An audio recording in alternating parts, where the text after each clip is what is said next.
hanya Yesus Kristus saja. Karena kita tahu bahwa Yesus Kristus hanya dialah yang layak ditinggikan. Karena begitu dia sangat baik buat saudara dan saya. Akulah Yahweh, Elohim Abraham, nenekmu, dan Elohim Ishak. Tanah tempat engkau berbaring ini akan kuberikan kepadamu dan kepada keturunanmu. Ini janjinya Tuhan. Dia pertama kali menyatakan diri kepada Yakub. Dia declare dirinya. Di orang Yahudi itu suka cari tempat rahasia untuk berdoa. Tempat yang hanya dia dan Tuhan yang tahu. Dia berdoa di situ di bawah pohon ara. Lalu Tuhan tahu dia di bawah pohon ara. Berarti langsung dia percaya bahwa Tuhan itu adalah Yahweh. Natanael langsung percaya loh saudara. Sebenarnya ini Yesus berbicara apa saudara? Dia adalah tangga dalam mimpinya Yakub. Kita sudah baca ayat ini bertahun-tahun dari saya kecil sampai sekarang saudara. Gak pernah ngerti kalau ini Yesus mengatakan bahwa dirinya adalah tangga yang Yakub lihat. Malaikat naik turun. Saudara, apa yang Tuhan katakan? Lihat, inilah seorang Israel sejati. Tidak ada kepalsuan di dalamnya.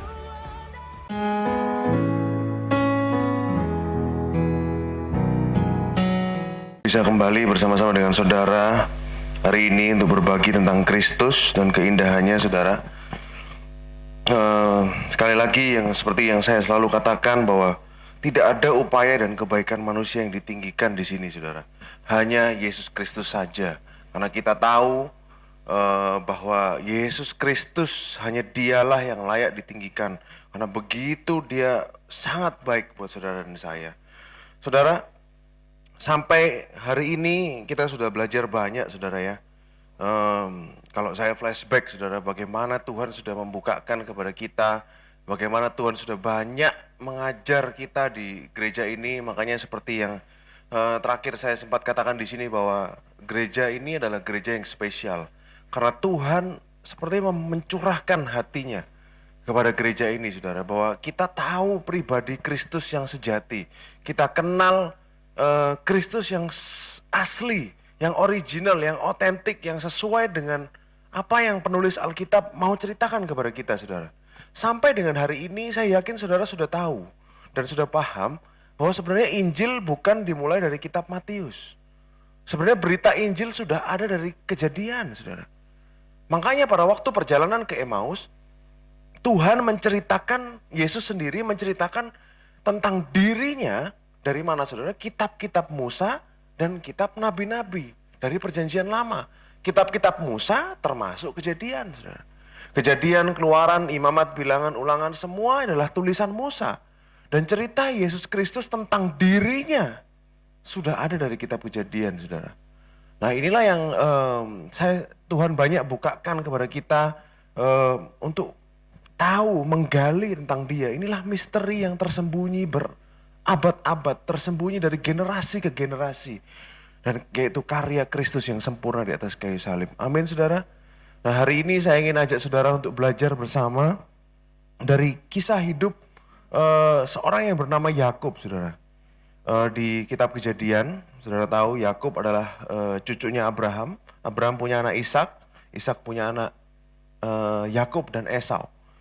Tapi yang dipilih Tuhan adalah Yakub saudara. Nah, pernah saya bagikan tentang Yakub mungkin 1-2 tahun atau 3 tahun yang lalu saudara. Tapi ya seperti yang saya selalu katakan, firman Tuhan adalah firman yang hidup. Selalu Tuhan bukakan sesuatu yang baru, sesuatu yang baru, saudara ya. Jadi karena ini adalah tentang dia sendiri, saudara. Dan semakin kita rindu untuk menemukan dia dalam Alkitab, pasti Tuhan akan bukakan. Pasti Tuhan akan tunjukkan tentang dirinya dari setiap kisah-kisah di Alkitab, saudara. Nah, saya ajak saudara bersama-sama baca Kejadian 25 ayat 19 sampai yang ke-28. Saya ingin ajak saudara untuk flashback cerita awalnya. Supaya kita semua paham saudara. Inilah riwayat keturunan Ishak, anak Abraham. Abraham memperanakkan Ishak. Dan Ishak berumur 40 tahun ketika Ribka, anak Betuel orang Aram dari Padan Aram, saudara perempuan Laban orang Aram itu diambil menjadi istrinya. Berdoalah Ishak kepada Tuhan untuk istrinya, sebab istrinya itu mandul. Tuhan mengabulkan doanya sehingga Ribka istrinya mengandung. Tetapi anak-anaknya bertolak-tolakan di dalam rahimnya. Dan ia berkata, jika demikian halnya mengapa aku hidup? Jadi saking sakitnya saudara ya. Dan ia pergi meminta petunjuk kepada Tuhan.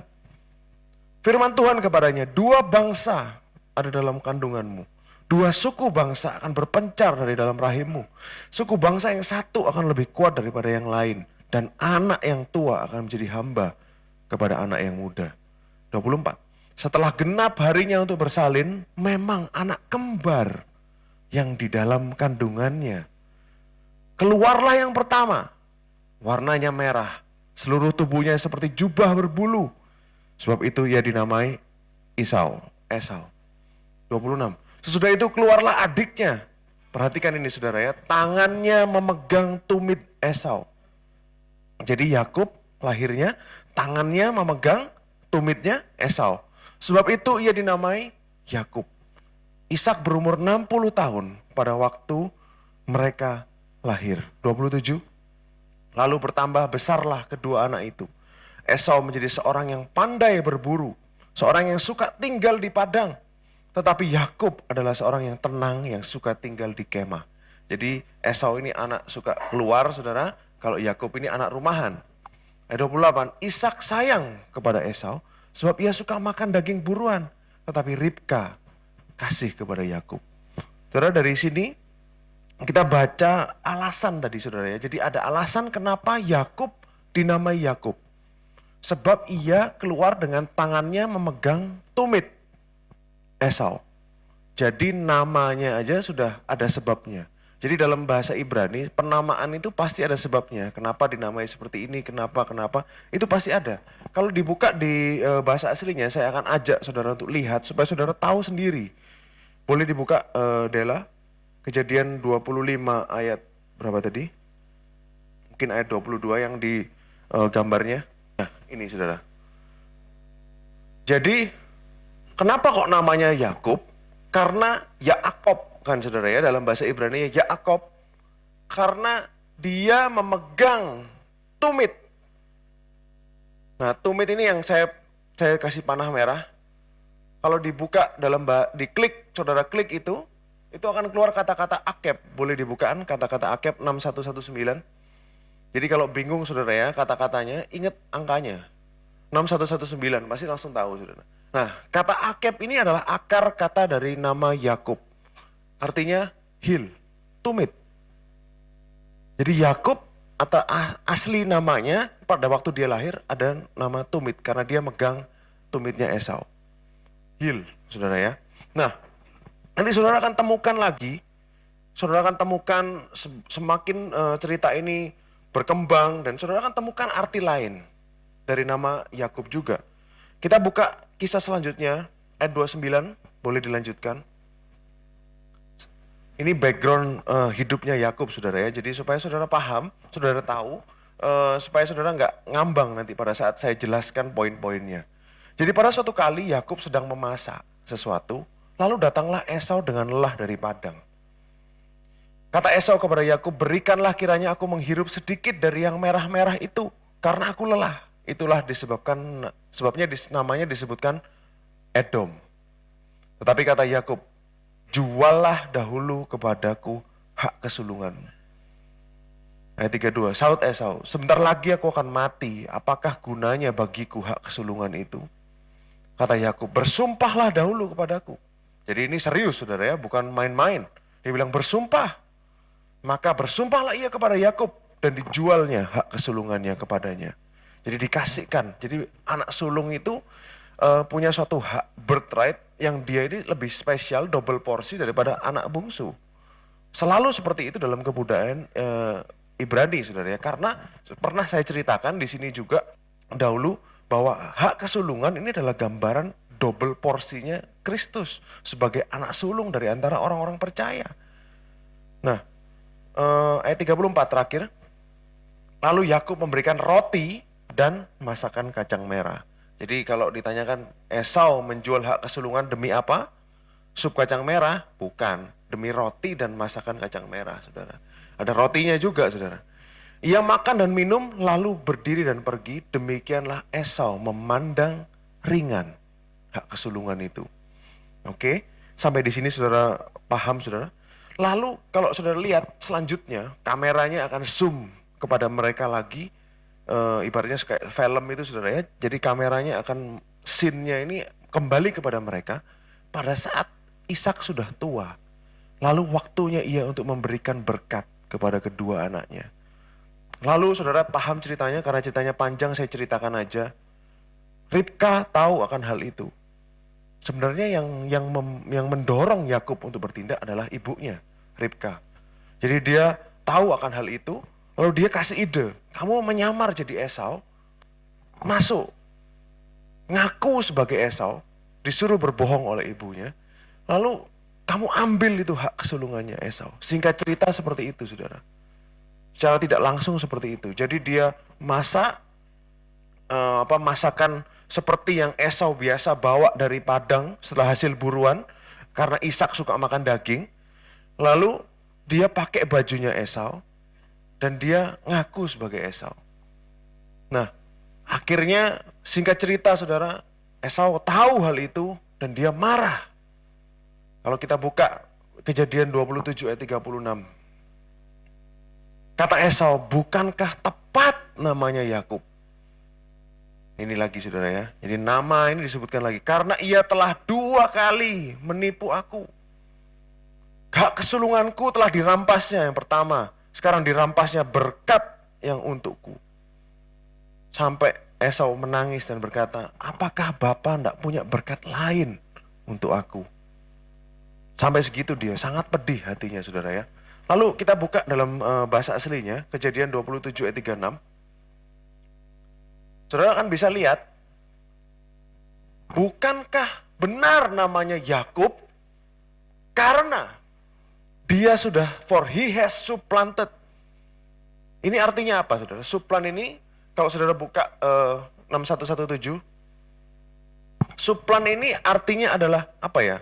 Mereplace, dia menggantikan, sepertinya seperti menggantikan.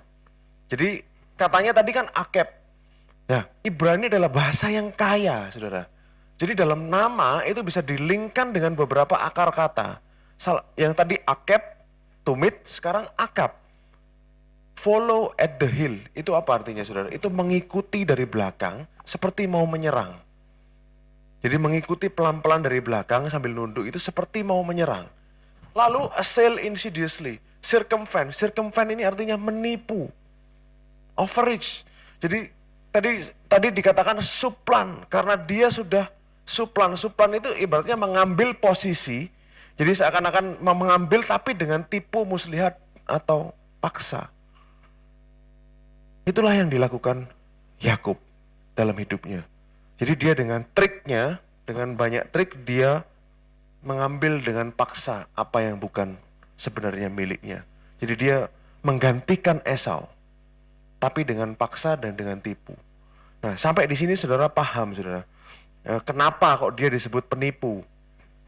Jadi kenapa kok dia disebut penipu? Kenapa kok dia disebut memegang tumit? Jadi ada hubungannya semua, saudara. Jadi dari sini kita bisa mulai mengerti kisah hidupnya Yakub. Lalu saudara baca, kalau saudara lanjut baca, saudara ya, Esau ini bermaksud untuk membunuh Yakub. Sehingga Ribka pun dengar soal hal itu. Dan dia cari momen kapan untuk menyelamatkan anaknya. Jadi inilah seorang ibu, saudara, karena dia cinta kepada Yakub, dia dengar bahwa Esau bersumpah akan membunuh Yakub. Jadi dia cari cara untuk supaya Yakub ini selamat. Gimana caranya? Dia ambil momen.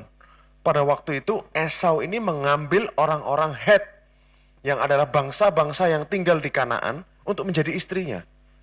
Ribka tahu, Ishak gak suka. Kan perintahnya Tuhan, jangan ngambil istri dari orang-orang sini, orang-orang sekitar sini. Tapi Esau, dia ambil orang-orang Het jadi istrinya. Lalu berdukalah hatinya Ishak. Ribka tahu hal ini, diambil momen. Oke, kalau gitu kita kirim aja Yakub pergi ke tempat di mana keluarganya nenek moyang mereka berasal, yaitu di Haran. Haran itu di sebelah mana, saudara? Sebelah utaranya Israel. Mungkin Syria ke atas itu ya. Tapi jadi Mesir di bawah. Jadi bagian Abraham itu datang dari utara, dari Haran di atas. Jadi akhirnya Ishak setuju, kirim aja.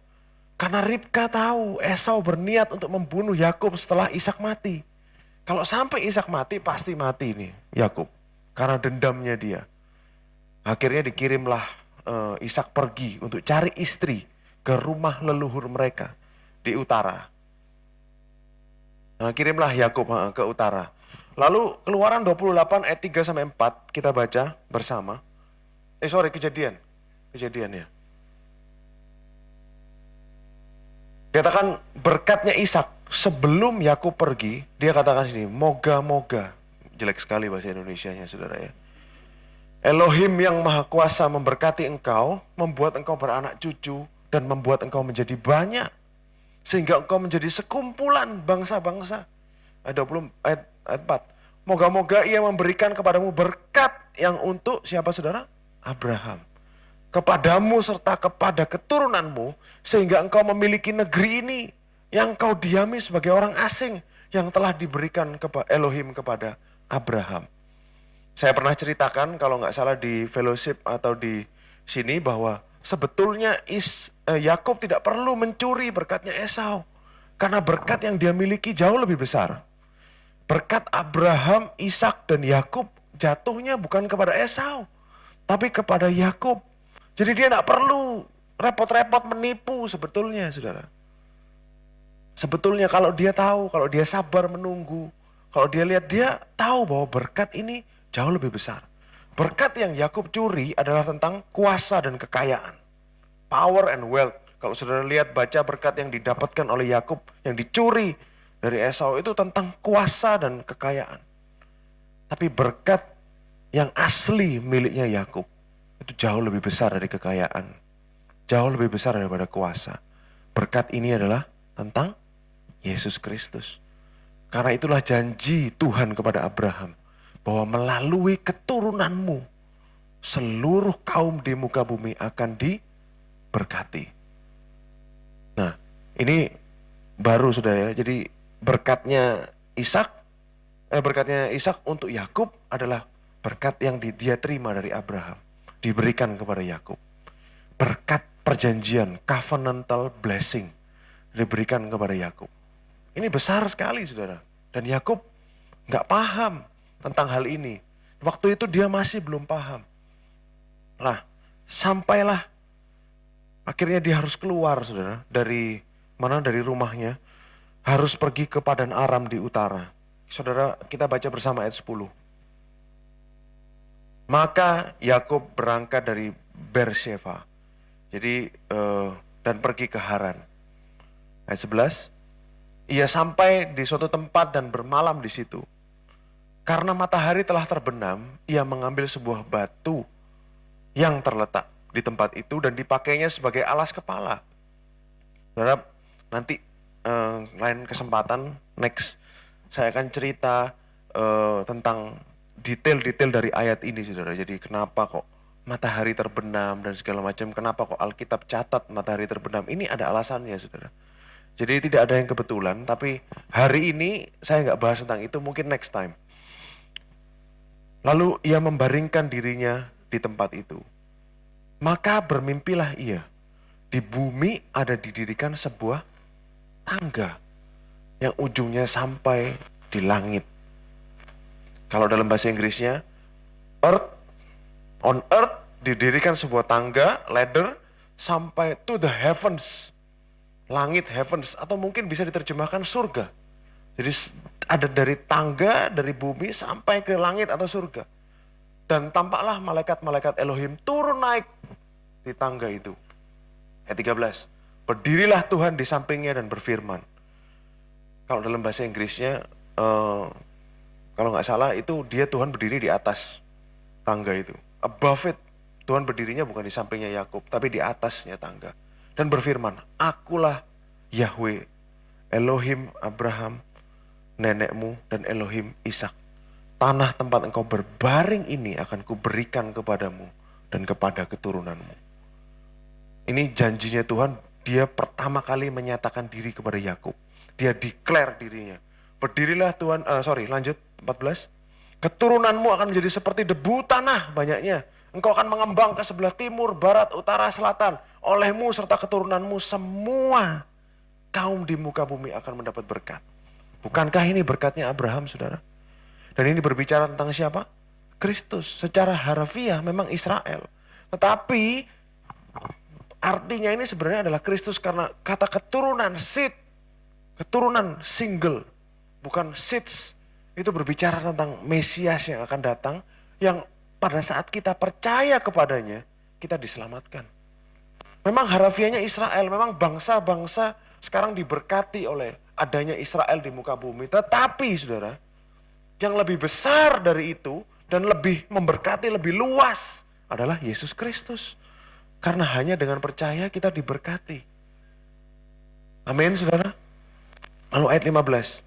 Sesungguhnya aku menyertai engkau dan aku akan melindungi engkau kemanapun engkau pergi, dan aku akan membawa engkau kembali ke negeri ini, sebab aku tidak akan meninggalkan engkau, melainkan tetap melakukan apa yang kujanjikan kepadamu.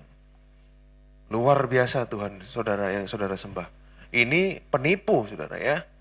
Ibaratnya dia lari habis melakukan dosa, dia lari ibaratnya diselamatkan, dilarikan.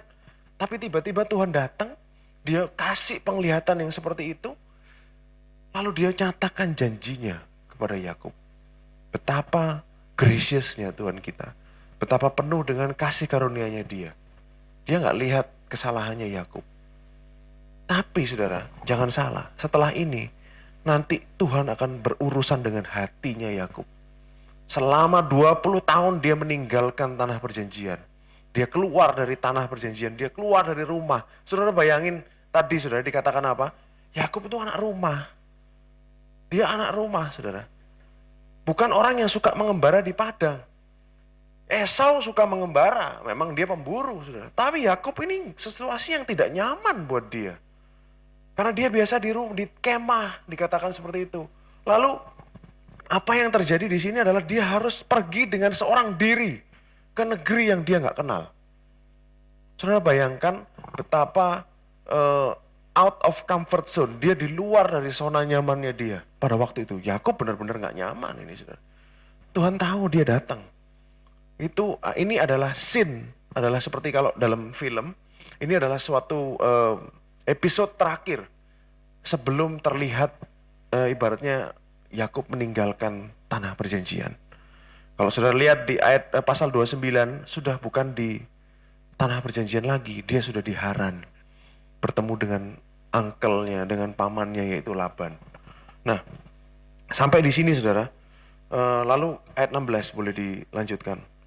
Ketika Yakub bangun dari tidurnya, berkatalah ia, sesungguhnya Yahweh ada di tempat ini dan aku tidak tahu. Ayat 17.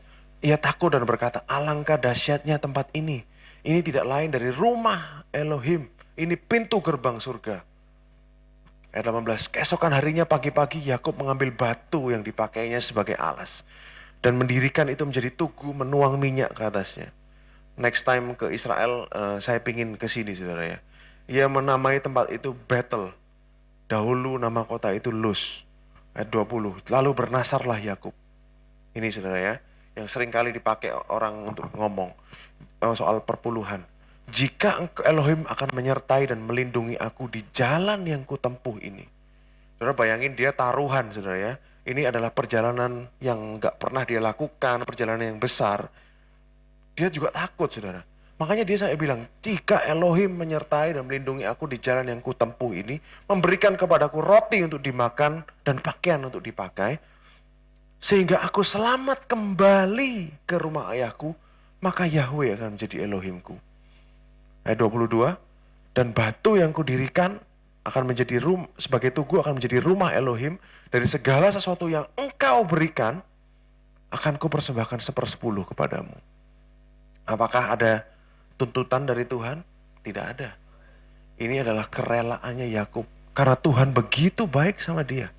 Dia berjanji akan disertai, dia akan dipulangkan karena Yakub dia tahu Tuhan begitu baik sama dia, kasih karunia-Nya begitu besar. Dia janji sendiri, Tuhan kalau nanti tak kasih 10% dari apa yang kau berikan kepadamu. Ini loh saudara, kerelaan hati ini loh, dari dalam keluar ini saudara, yang membedakan kita dengan orang yang di bawah hukum Taurat. Orang dari hukum Taurat selalu dari luar ke dalam, tapi dalam kasih karunia itu selalu dari dalam keluar. Amin saudara. Nah, pada saat saya cari saudara, saya penasaran saudara, ini mimpinya ini tentang apa saudara? Mimpinya ini tentang apa? Banyak pengertian, banyak penafsiran. Saya cek, orang Yahudi bingung sampai hari ini. Ada puluhan penafsiran tentang mimpi ini saudara. Saya kasih contoh ya, beberapa saudara ya. Bagaimana orang Yahudi mengartikan mimpi tentang tangga antara surga dan bumi saudara ya. Yang pertama, ada yang menafsirkan bahwa penglihatan ini adalah sama dengan peristiwa Gunung Sinai. Ini orang Yahudi. Sama dengan peristiwa Gunung Sinai saudara. Karena gematria, angka. Jadi orang Yahudi punya satu kata-kata itu, setiap kata itu adalah ada angkanya. Gematria namanya. Antara tangga dan Sinai itu sama. 130. Oleh karena itu orang Yahudi percaya, oh ini adalah nanti lambang dari Sinai. Akan terjadi nanti peristiwa Gunung Sinai. Itu yang pertama. Lalu ada yang mengartikan bahwa penglihatan tersebut menggambarkan pemberian hukum Taurat di Gunung Sinai. Kalau orang Israel taat, dia akan naik posisinya. Seperti malaikat yang naik. Tapi kalau orang Israel nggak taat, dia akan jatuh. Itu orang Yahudi saudara. Berbicara seperti itu. Lalu ini malaikat naik turun, mereka ada yang mengartikan bahwa ini masa depan Israel. Nanti Israel tuh akan ada masa kejayaan, ada masa terpuruk, masa dia ditinggalkan Tuhan. Jadi kayak up and down gitu, seperti malaikat yang naik dan turun. Masa depannya Israel. Lalu ada rabi yang terkenal namanya Rashi. Kalau saudara belajar literatur orang Ibrani, saudara pasti akan ketemu rabi ini, namanya Rashi. Ini rabi yang sangat terkenal. Dia bilang gini saudara, ya mungkin menarik saudara ya, ada dasarnya, tapi ya ini cuma untuk belajar kita. Jadi malaikat pada saat Yakub meninggalkan tanah suci, tanah perjanjian saudara, ada malaikat yang naik. Artinya apa?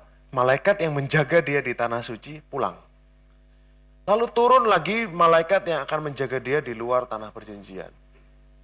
Jadi malaikatnya, menurut dia, malaikat yang menjaga di tanah perjanjian dan di luar tanah perjanjian itu lain.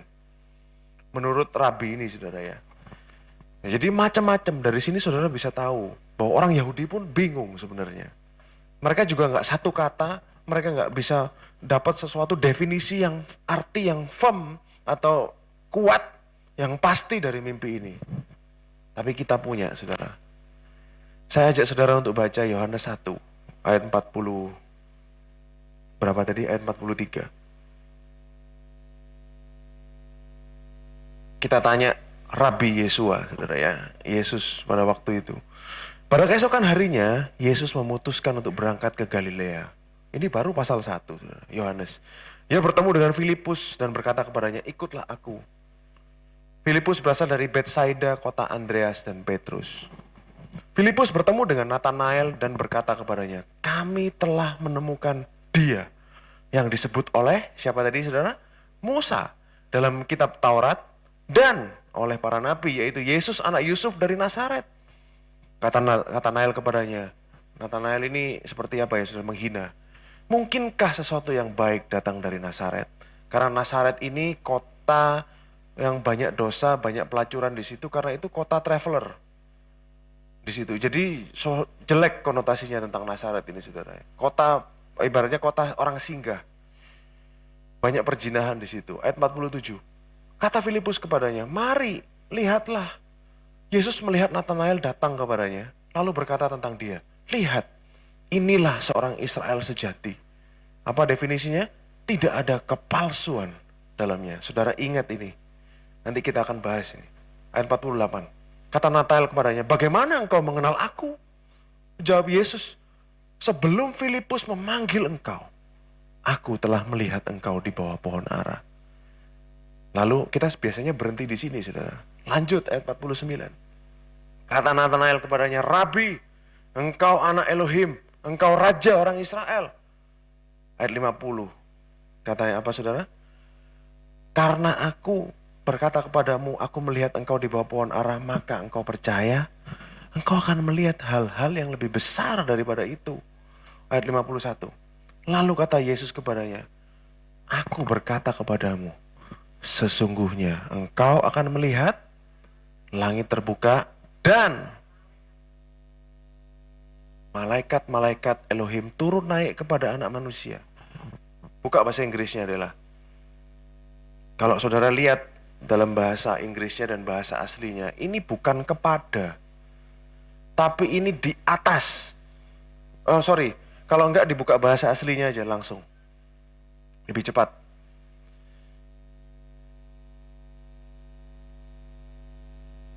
Ya.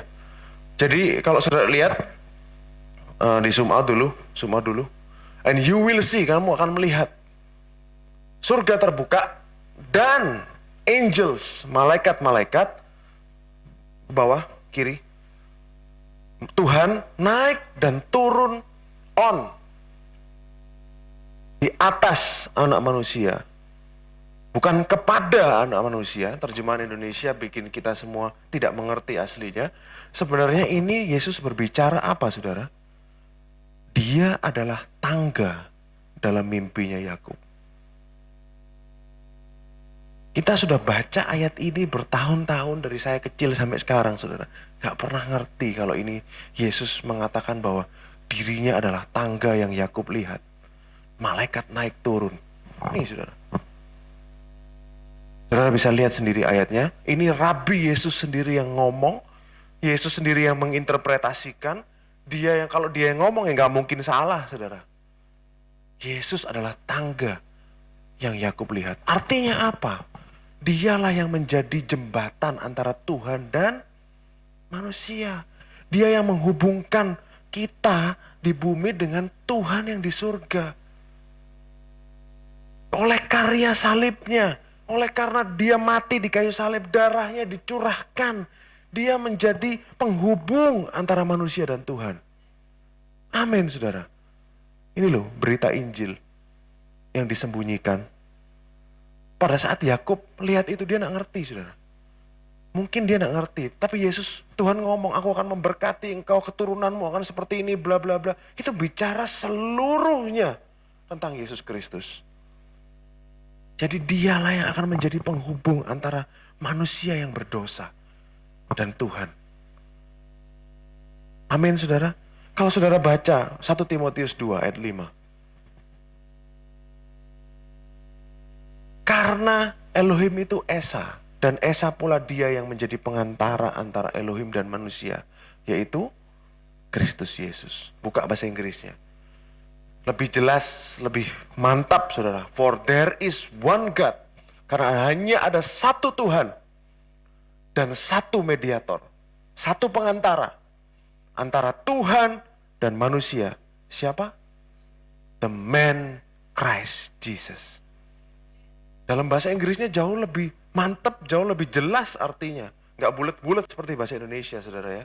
Ada satu Tuhan dan satu pengantara, yaitu Yesus Kristus. Jadi mimpinya Yakub itu adalah dia lihat Yesus di situ. Akulah, Yesus adalah tangga yang menghubungkan surga dan bumi. Amin, saudara. Nah, 2 Korintus 5 ayat 19. Kita baca bersama-sama. Sebab Elohim mendamaikan dunia dengan dirinya oleh Kristus dengan tidak memperhitungkan pelanggaran mereka. Ia telah mempercayakan berita pendamaian itu kepada kami. Ayat buka King James-nya. Lebih indah lagi, saudara. Ayat ini sangat powerful dalam King James-nya. God was in Christ. Tuhan ada di dalam Kristus. pada waktu dia merekonsiliasikan, mendamaikan dunia kepada dirinya. Dengan tidak menuntut kesalahan mereka kepada mereka. Amin, saudara. Renungkan ini, saudara. Bahasa Indonesia nggak lihat. Bahasa Inggrisnya kelihatan. Tuhan ada di dalam Kristus. Pada saat dia merekonsiliasikan dunia kepada dirinya. Tritunggal pada waktu itu. Tuhan, Kristus adalah Tuhan sendiri. Dan Tuhan ada di dalam Kristus, dia merekonsiliasikan dunia kepada dirinya. Jadi bukan manusia yang berusaha untuk merekonsiliasikan dirinya dengan Tuhan, tetapi Tuhan yang mendamaikan dunia kepada dirinya. Semua adalah inisiatifnya Tuhan. Start from Him always, saudara. Selalu dimulai dari Dia. Kalau saudara lihat, tadi ada kata-kata tangga yang dasarnya di bumi, lalu sampai ke langit. Reach to the heavens. Dia mencapai langit. Kata-kata yang sama pernah dipakai di sebelumnya, Kejadian pasal 11. Boleh dibuka, Dela. Cerita tentang Menara Babel. Menara Babel. Apa ini koneksinya, saudara? Kata-kata reach to the heavens, mencapai ke langit, itu dipakai di sini juga. Jadi kita tarik mundur, apa bedanya tangga dan Menara Babel?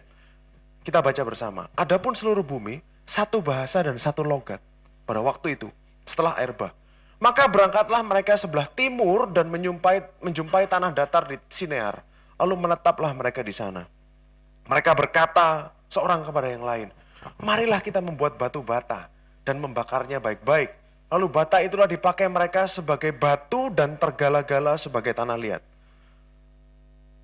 Juga kata mereka, marilah kita dirikan bagi kita sebuah kota dengan sebuah menara yang puncaknya sampai ke langit. Same, kata-kata sampai ke langit, ujungnya atau puncaknya ini dipakai di tangganya Yakub. Same. Dan marilah kita cari nama supaya kita jangan terserak ke seluruh bumi. Ini ambisinya manusia, saudara. Lalu turunlah Tuhan melihat kota dan menara yang didirikan anak-anak manusia itu. Dan ia berfirman, mereka ini satu bangsa, satu bahasa untuk semuanya. Ini barulah permulaan dari usaha mereka. Mulai dari sekarang apapun juga yang mereka rencanakan tidak ada yang tidak terlaksana. Luar biasa sekali sampai Tuhan bilang gitu, saudara ya.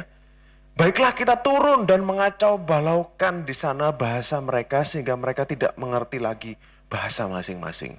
Ayat 8. Demikian mereka diserakkan Tuhan dari situ ke seluruh bumi dan mereka berhenti mendirikan kota itu. Ayat 9. Itulah sebabnya sampai sekarang nama kota itu disebut Babel. Babel itu artinya confusion, kebingungan. Karena disitulah dikacau balaukan Tuhan bahasa seluruh bumi. Dan dari situlah mereka diserahkan Tuhan ke seluruh bumi. Apa bedanya, saudara? Ini adalah usaha manusia untuk mencapai Tuhan. Dengan menara ini adalah lambang dari usaha manusia untuk mendekat kepada Tuhan. Saudara bisa lihat gambarannya. Sedangkan tangga tadi adalah Tuhan yang menginisiatif untuk berhubungan dengan manusia. Dari sini saudara bisa lihat paralelnya. Seakan-akan Tuhan merasa terancam, saudara ya. Tapi enggak. Dia bilang apa? Apa yang mereka lakukan ini berhasil terus. Berarti mungkin one day mereka bisa sampai itu ke atas. Apakah Tuhan terancam? No. Tuhan tidak terancam. Dia Tuhan, enggak perlu terancam oleh manusia. Nah, tapi kenapa kok Tuhan sampai kacau balaukan? Karena dia tidak mau manusia merasa effortnya bisa. Merasa usahanya mampu mencapai Tuhan. Karena apa? Tuhan tahu mereka pasti akan sombong. Dan mereka akan hancur. Tuhan tidak mau. Kesombongan itu adalah awal dari kejatuhan. Hancuran. Tuhan tidak mau ini terjadi kepada umat manusia. Oleh karena kasihnya, dia cerak-berakkan seluruh umat manusia pada waktu itu dengan bahasa-bahasa yang berbeda. Jadi bukan Tuhan terancam saudara ya, tapi Tuhan mengasihi manusia. Dia nggak mau Tuhan manusia sombong seperti Lucifer. Karena ada cerita, sudah ada backstory, sudah ada ceritanya saudara.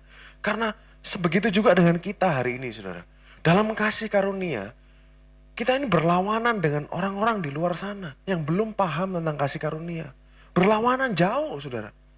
Mereka berusaha membangun usaha mereka untuk mencapai Tuhan. Ini adalah definisi dari agama. Menara Babel adalah agama, saudara.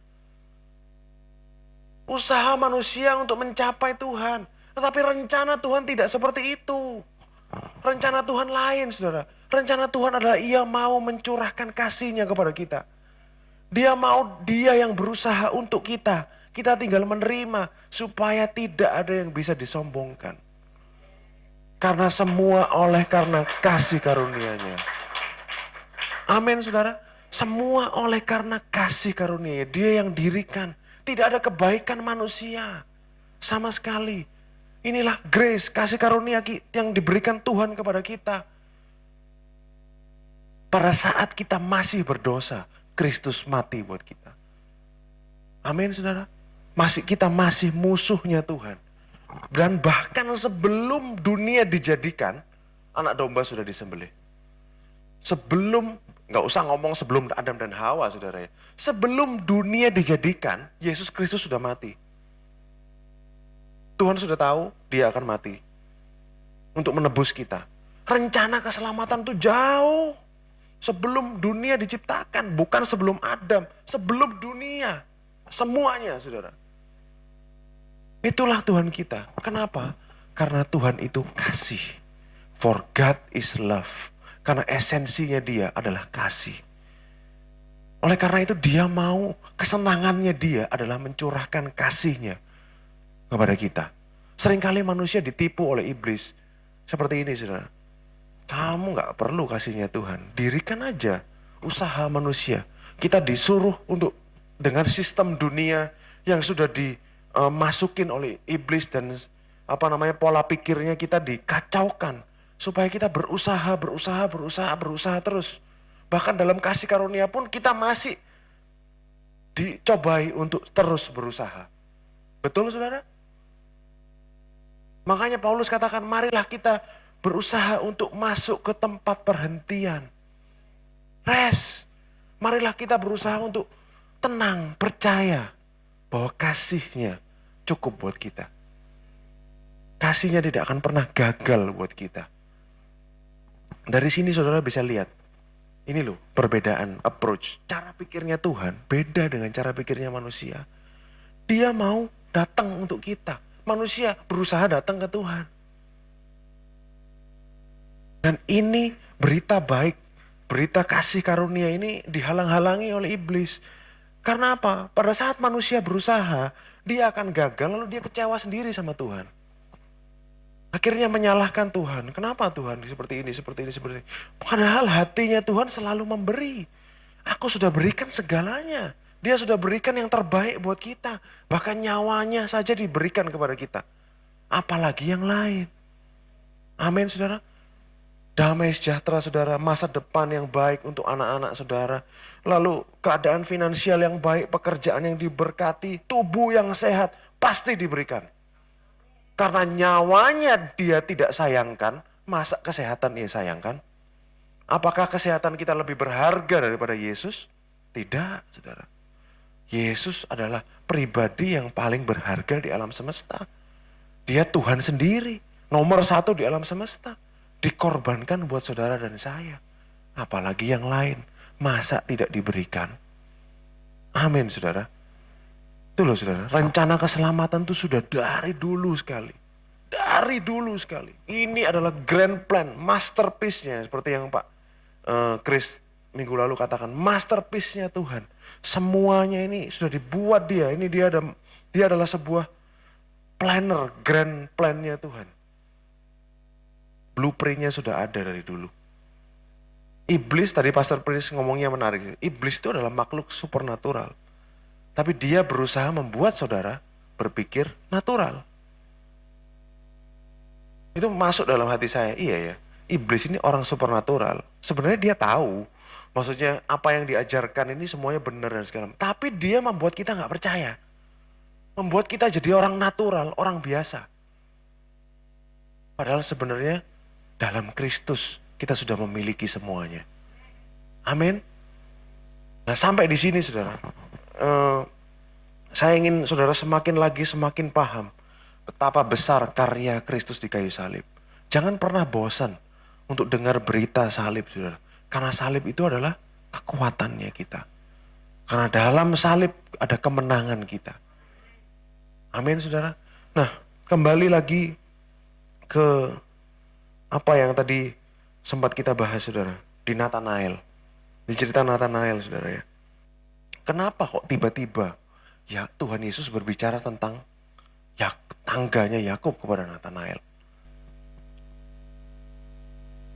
Saudara, dulu saudara ya, kita berpikir, dulu saya sebelum mengerti semuanya ini saudara.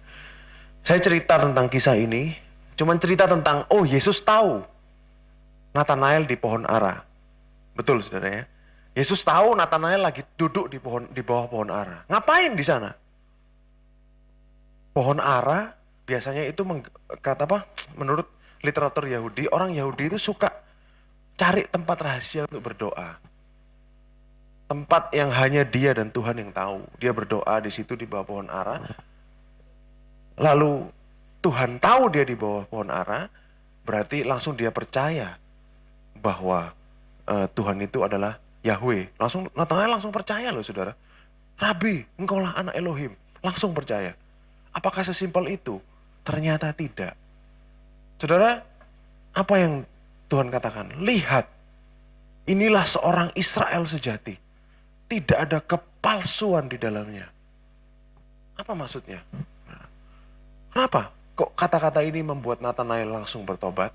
Why?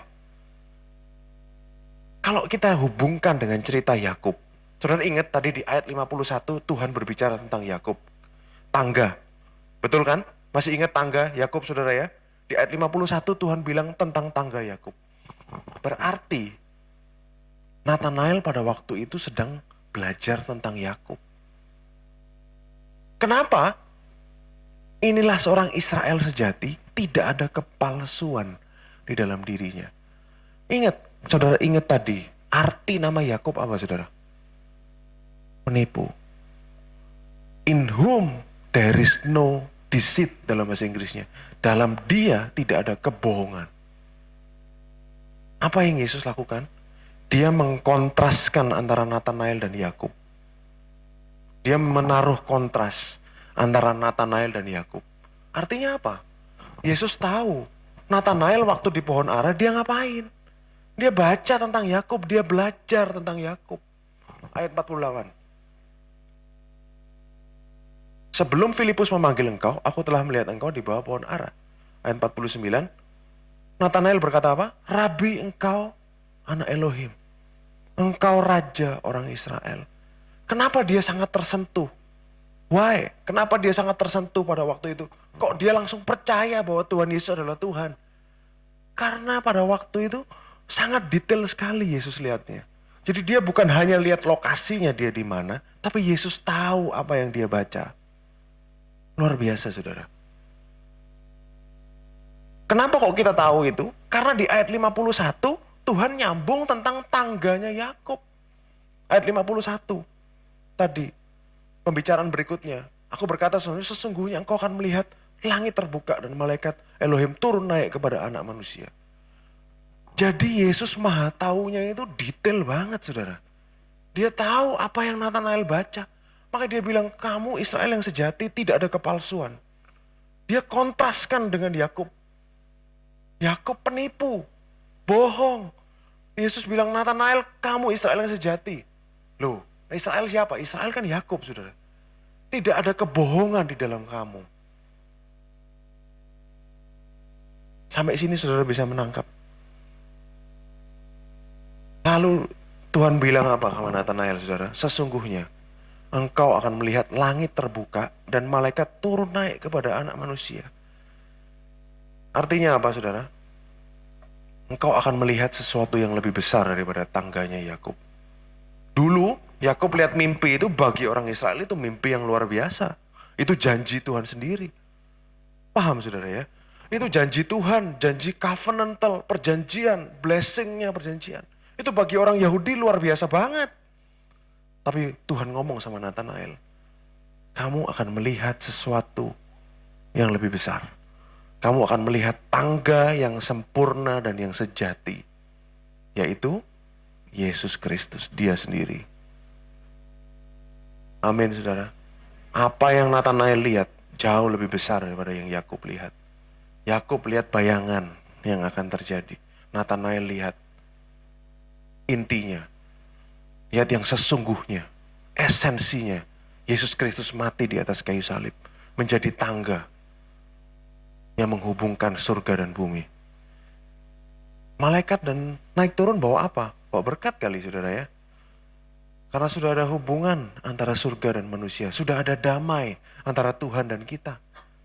Kita sekarang tidak lagi perlu, ibaratnya kita gak perlu usaha kita untuk berhubungan dengan Tuhan. Tuh, karena kasih karunia-Nya Dia yang melayakkan saudara dan saya untuk berhubungan dengan Dia. Dia adalah mediator yang sejati, menghubungkan kita dengan Tuhan. Makanya ada lagu yang Living Hope itu apa saudara? Lagu lirik di awalnya, how great the chasm that lays between us, how high the mountain I could not climb. Betapa besarnya jurang yang memisahkan aku dan Tuhan. Syairnya bilang seperti itu.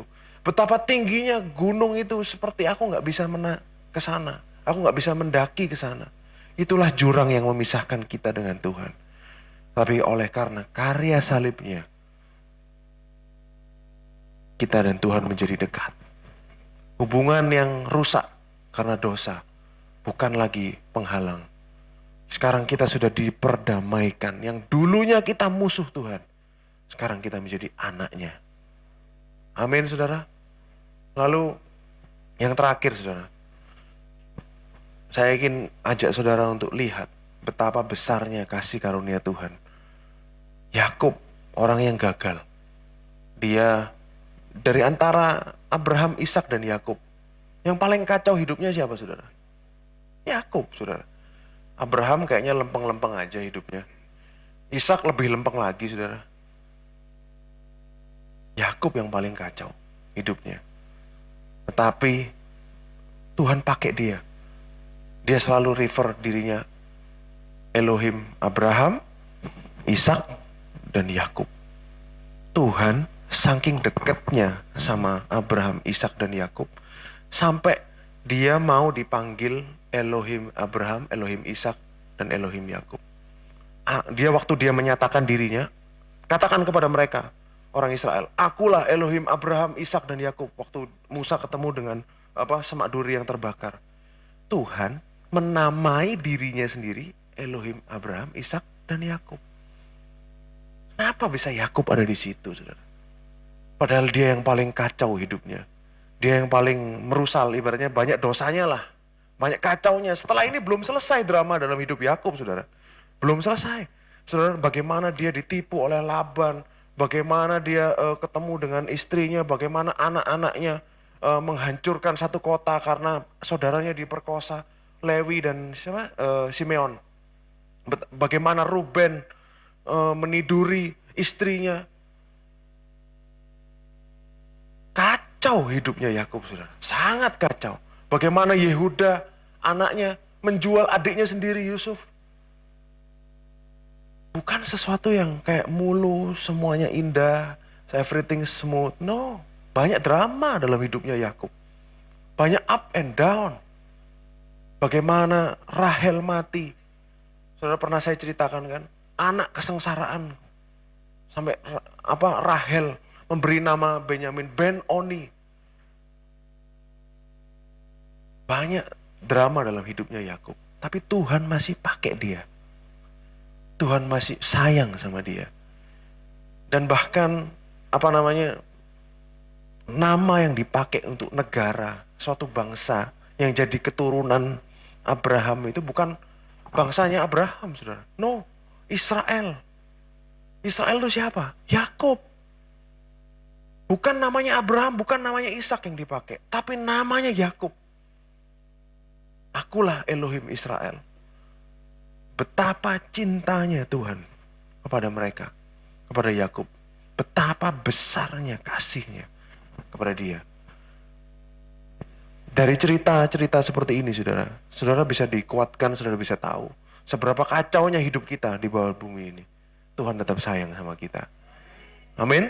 Dia mau pakai kita, dia mau berkarya dalam hidup setiap kita. Kekacauan dalam hidup kita tidak akan menghalangi karya Tuhan.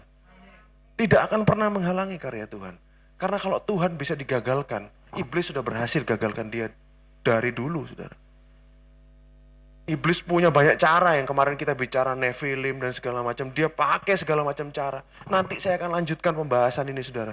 Bagaimana Laban itu adalah Firaun yang pertama. Menghalangi Yakub untuk pulang ke tanah perjanjian. Itu adalah Firaun yang pertama. Dan kalau saudara trace, itu Laban ini ada hubungannya dengan Bileam.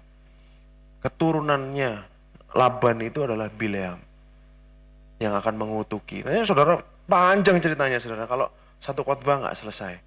Karena kalau kita lihat bagaimana Tuhan berkarya dalam hidupnya Yakub, itu luar biasa. Sangat luar biasa. Bukan keluarga yang sempurna. Bukan keluarga yang orang pribadi yang pasti semuanya berhasil dan segala macam.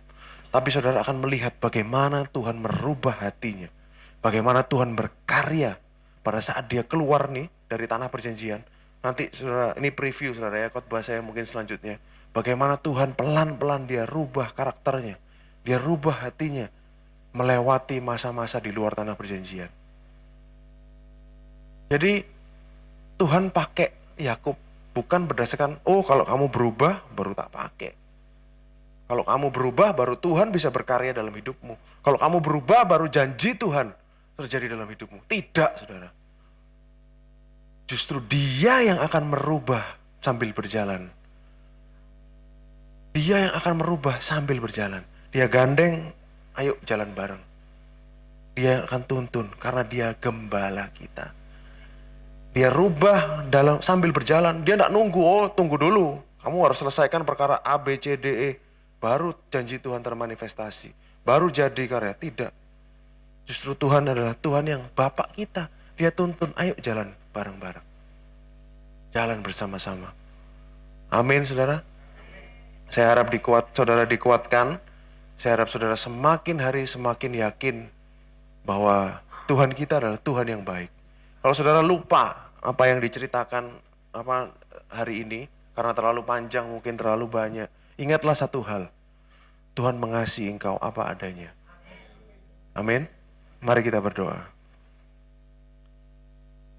Terima kasih Tuhan atas berita kasih karunia-Mu. Terima kasih atas kasih-Mu yang begitu besar yang sudah Engkau tunjukkan kepada kami.